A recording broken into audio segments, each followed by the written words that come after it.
Hello, and welcome to Jake's On First, the podcast where we talk about the problems of baseball. The problem is no one is listening. Hake Jipple, how are you doing, my friend? Well, I'm a little sad because I just found out that our guest star today just got fired from his job. Let's let him talk about it. I heard he was putting sensors on his knob. Quelo, care to elaborate? Yes. Apparently, just to clear things up for the viewers out there, I'm not in Tampa right now, and I don't work for the Devil Rays anymore. And I do put sensors on my knob with Blast Motion. You should go to blastmotion.com and get sensors today. Ad. He's a All bot. right, welcome to another team profile and projections. We are moving up our list to our 7th place finisher. That is, the price is Wong B-Word, owned by Blake Uberg. Juberg's team finished 0-6. They had the worst record in the shortened season.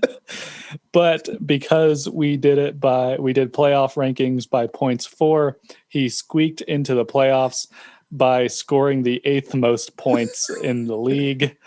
He also was second in the league in points against, which is probably why he lost all 6 of his games.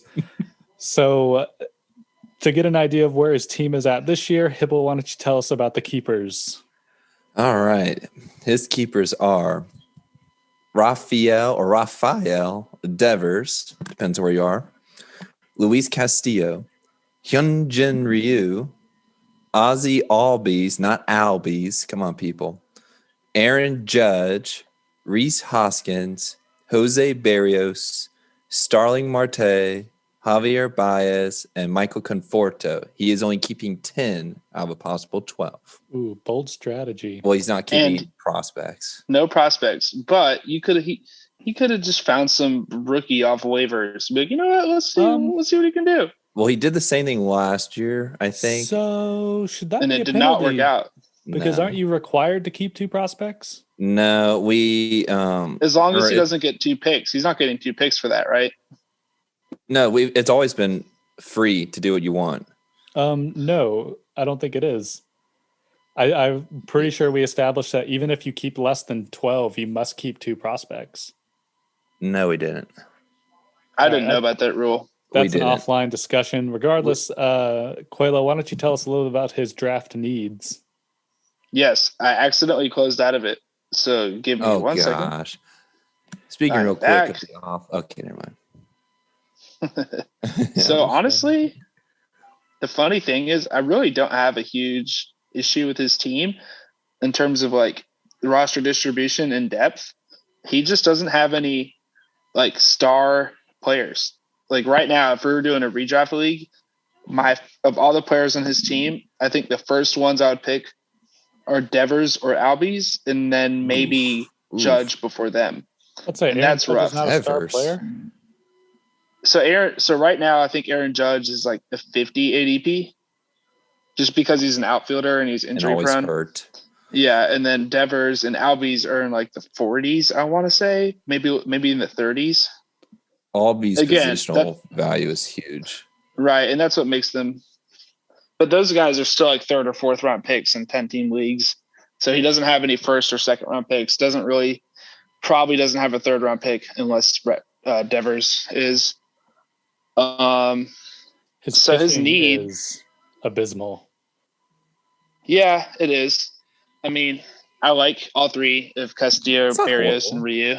But here's the thing about this league for our viewers out there, for our listeners, not viewers. This is not on YouTube yet, but we have a 6 start per week limit.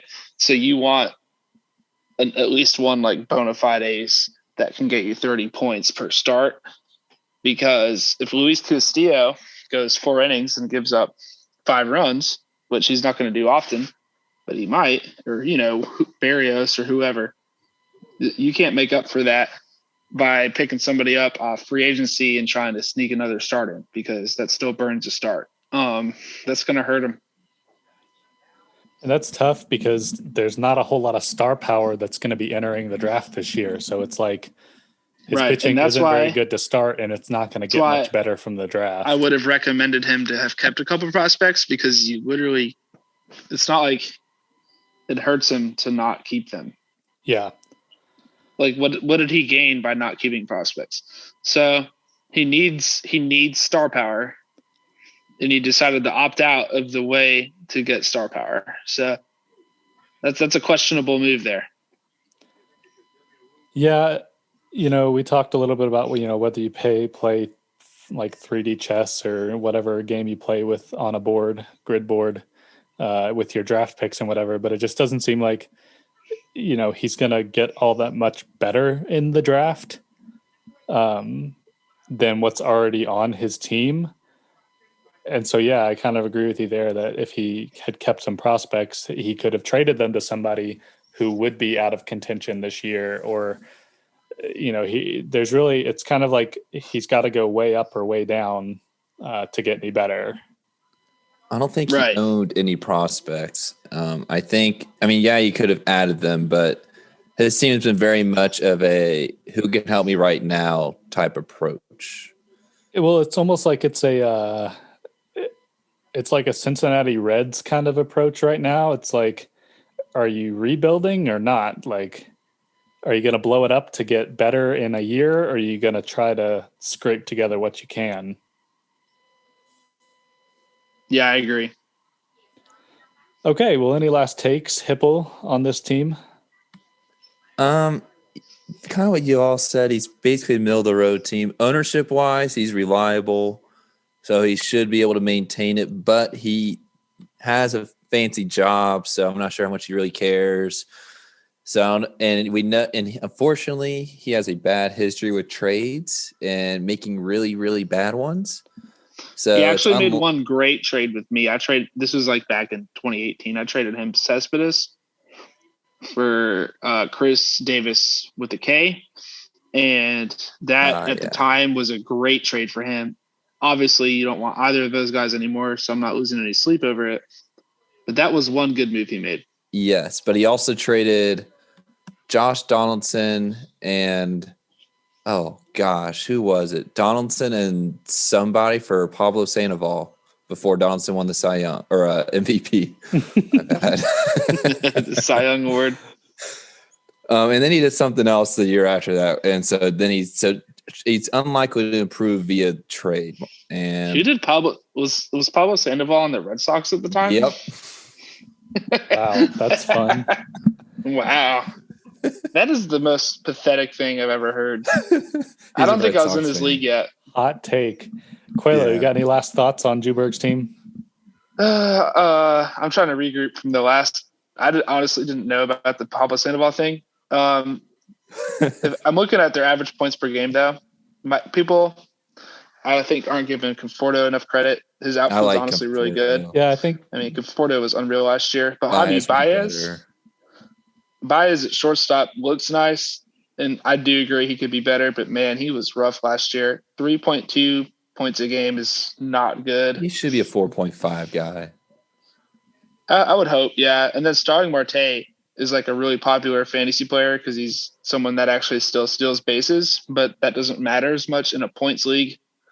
It still matters, but not a lot. So I don't think Starling Marte. But I think Marte is worth it if he's giving you 4 points per game.